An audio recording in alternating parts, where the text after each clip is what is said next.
হ্যাঁ যদি আমি টাকা না নিয়ে যেতাম তাহলে কি হতো? তোমার নাকি তো আমাদেরকে রেস্টুরেন্টে থালা বাসন মাজতে হতো।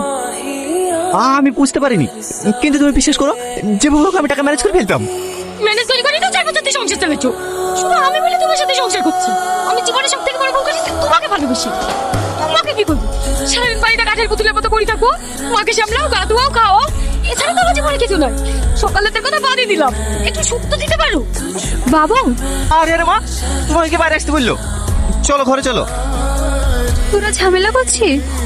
না না, ও কিছু না, ছাড়ো। ওষুধ খাইছো? না। চলো আমি খাই দিছি। আর কতক্ষণ লাগবে ভাই? এই তো হয়ে এসছে, বাতাসটা দিলে হয়ে যাবে। আমাদের সাইড কেমন পড়াশোনা করছে? হ্যাঁ, আগা থেকে ভালো করছে, শুধু একটু চঞ্চল তাই, খুব লটখেটি। আমিও ছোটবেলায় ওইরকম খরখমা ছিলাম, আমারই ছেলে তো। কারো কথা শুনে না, কথা না শুনলে দরকার হয় এক খাই মারবেন। হ্যাঁ হ্যাঁ।